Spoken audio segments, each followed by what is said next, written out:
कितने ही जहाज वहां पर गायब हो गए, कितने ही लोग और जानदार यानी कि बुजुर्ग गायब हो गए। आज तक सही नंबर का अंदाजा भी नहीं। क्या है ये आखिर?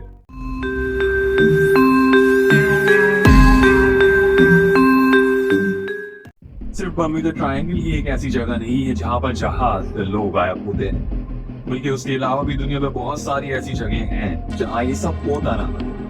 तो चलिए मजीद बात करते हैं। एलियन से यूएफओ का जिक्र आए तो एक कहानी जो दुनिया को आज तक डराती है और हैरत में डालती है वो है बर्म्यूडा ट्रायंगल की कहानी। बर्म्यूडा ट्रायंगल, जिसे द डेविल्स ट्रायंगल भी कहा जाता है, समंदर में एक मिस्टीरियस जगह है जो कि नॉर्थ अटलांटिक ओशन में मौजूद है, जहां पर कई अजीबोगरीब वाकयात और गुमशुदा जहाजों की कहानियां वक़्फ़ पजीर हुई है। ये ट्रायंगल शक्ल का ऐसा रकबा है जिसमें मियामी, फ्लोरिडा, बर्म्यूडा और पोर्टो रिको शामिल है।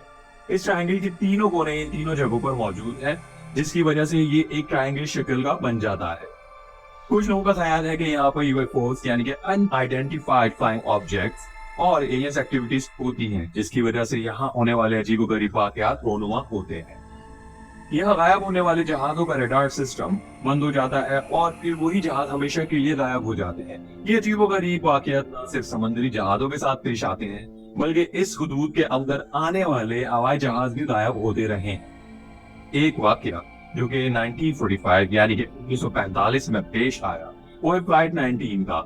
फ्लाइट 19 एक ट्रेनिंग मिशन था जिसमें 5 जहाज शामिल थे जो कि हवाई जहाज थे। बर्म्यूडा ट्रायंगल के ऊपर से गुजरते हुए ये पांचों के 5 जहाज गायब हो गए, लेकिन इन जहाजों की तलाश करते हुए कुछ भी नहीं मिला और आज तक उनका कोई पता नहीं चल सका।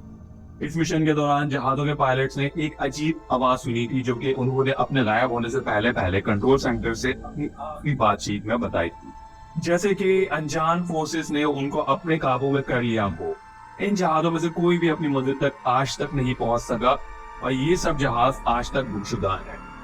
ऐसे वाकयात भी हुए हैं कि कुछ जहाज जो कई साल पहले गायब हो गए थे बर्म्यूडा ट्रायंगल, वो समंदर में तैरते हुए वापस लौट आए और उनमें हर चीज वैसी की वैसी ही मौजूद थी जैसी कि अभी इस्तेमाल की जाने वाली हो। एक ऐसा ही जहाज नए सेलेस्ट के नाम से कई सालों बाद वापस आया था, लेकिन जब वो वापस लौटा तो उसी टेबल पर खाना तक वैसे ही मौजूद था जैसे कि अभी ही इसको लगाया गया हो। लेकिन अगर कोई मौजूद नहीं था तो वो थे इंसान या किसी भी किस्म के जानदार यानी कि कुत्ते या बिल्लियां। लेकिन असल में इसका ताल्लुक बर्म्यूडा ट्रायंगल से नहीं था, जो कि लोग समझते हैं कि मैरी सेलेस्ट का ताल्लुक बर्म्यूडा ट्रायंगल से। बल्कि मैरी सेलेस्ट का तजुर्बा अटलांटिक ओशन में 1872 यानी कि 1872 में हुआ था। जब बात आ ही गई है तो इस वाकये का जिक्र भी कर लेना चाहिए।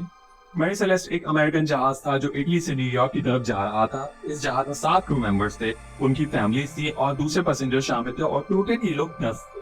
लेकिन जब दूसरे जहाजों ने मैरी सेलेस्ट को 1872 में अटलांटिक ओशन में हैती के साहिल पर तबाहशुदा हालत में एकदम से मौजूद पाया तो वो खाली था। जहाज में खाना तक ठीक रखा हुआ था, सारी चीजें भी वैसी की वैसी मौजूद थी, लेकिन इंसान और जानदार गायब थे। इस वाकये की वजह से बहुत सी थ्योरीज बनाई गई। कुछ लोग समझते हैं कि जहाज में कुछ ऐसा खतरा था जो कि लोगों के जल्द से जल्द जहाज छोड़ देने की वजह बना, लेकिन किसी भी वजह से मैरी सेलेस्ट के क्रू और पैसेंजर्स का इतना जल्दी गायब हो जाना, ये राज आज तक हल नहीं हो सका और ना ही उन लोगों को कुछ पता चल सका। वापस आते हैं बर्म्यूडा ट्रायंगल की तरफ। बर्म्यूडा ट्रायंगल में अक्सर अनोखी आवाजें और रोशनी दिखाई और सुनाई देती हैं। कुछ लोग कहते हैं कि ये सब एलियन एक्टिविटीज की अलामत है, मगर याद रहे कि आज भी कई लोग इस ट्रायंगल से गुजरते हैं और बिना किसी मसले के बाहर ही निकल जाते हैं। फर्क सिर्फ ये है कि आमतौर पर वो इसके बीच से नहीं बल्कि साइड से गुजरते हैं। बहरहाल बर्म्यूडा ट्रायंगल दुनिया में अजीबोगरीब वाकयातों का मरकज है और लोगों के लिए एक क्रीपी और मिस्टीरियस जगह है। इसमें कोई भी टेक्नोलॉजी काम नहीं करती और शायद इसी वजह से हम इंसान कभी भी बर्म्यूडा ट्रायंगल की मिस्ट्री सॉल्व नहीं कर सकते।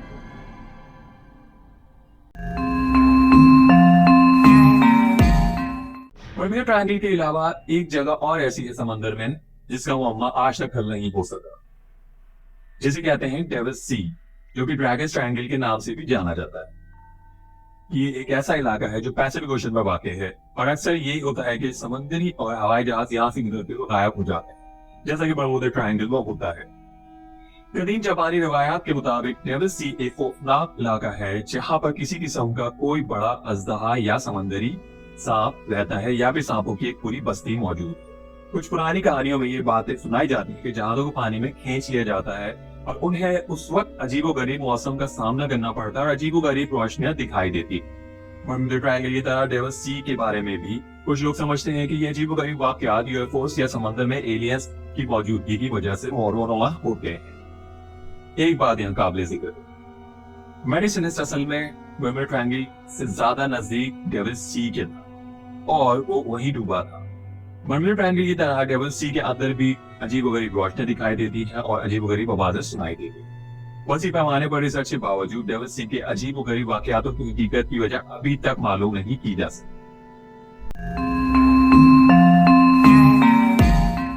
अनलाइक बर्मुडा ट्रायंगल या डेविल सी, बर्मुडा ट्रायंगल जमीन पर एक जंगल में मौजूद। बर्मुडा ट्रायंगल नामी ये जगह समंदर में नहीं बल्कि जमीन पर मौजूद है। ये बर्मोंट के आसपास ट्रायंगल की शक्ल की तरह का इलाका है जिसमें मुख्तलिफ एरियाज शामिल हैं जैसे कि ग्लासटनबरी माउंटेन, पेनिंगटन वुडफोर्ड और सोमरसेट। ये सब इसकी हुदूद में आ जाते हैं। बर्मुडा ट्रायंगल लोगों के गायब होने की वजह से मशहूर है। इस इलाके में गायब होने वाले इंसानों का आज तक कुछ पता नहीं चल सका। पार्टिसिपेंट्स के ये वाकयात असल में 1940 और 1950 की दहाई में हुए हैं। 1946 में पेनिंगटन कॉलेज की तालबा पोलो वेल्डन इस ट्रायंगल में हाइकिंग के लिए गई और गायब हो गई। उसका आज तक कोई भी ट्रेस नहीं मिला। ये वाकया पेनिंगटन ट्रायंगल की पहली मशहूर किस्सा था। अब मेरा सवाल यहाँ ये बनता है कि क्या उससे पहले कभी कोई गायब नहीं हुआ था, या अगर कोई गायब हुआ भी था तो आम लोगों को आज तक पता ही नहीं था, या ऐसा कोई वाकया पोलो के गायब होने से पहले भी हो चुका है। दूसरा वाकया जेम्स ई टैडफोर्ड का है जो कि 1949 में एक बस से सफर कर रहा था। जेम्स उस इलाके में आखिरी बार वो बस से उतरते वक्त देखा गया था। बर्मुडा ट्रायंगल के अंदर अजीब आवाजें सुनी गई हैं। कुछ लोग इसे पैरानॉर्मल एक्टिविटीज की अलामत समझते हैं। एक बहुत ही इंटरेस्टिंग बात यह है कि इस इलाके में बिगफुट और माउंटेन लायन जैसी क्रिप्टोजोलॉजिकल क्रीचर्स की कहानियां आम हैं और उनकी साइटिंग्स के बारे में बहुत सारे वाकयात मौजूद हैं। कुछ लोगों के नजदीक इस इलाके में होने वाली डिसअपीयरेंसेस और अजीबोगरीब वाकयातों की वजूहात ये बिगफुट या फिर ये माउंटेन लायन हो सकते हैं। न सिर्फ ये बल्कि मजीद कुछ लोग बर्मुडा ट्रायंगल को एक सुपरनैचुरल ताकतों वाले इलाके के तौर पर देखते हैं। उनके मुताबिक यहाँ पर अजीब कुव्वतें और चीजें मौजूद हैं।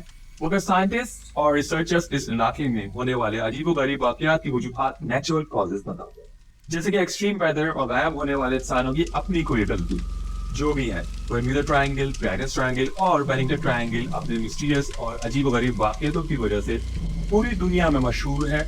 मगर इन वाकयातों की असल वजह अभी तक पता नहीं चल सकी और मुझे नहीं लगता कि आइंदा भी हमें पता चल सकेंगी।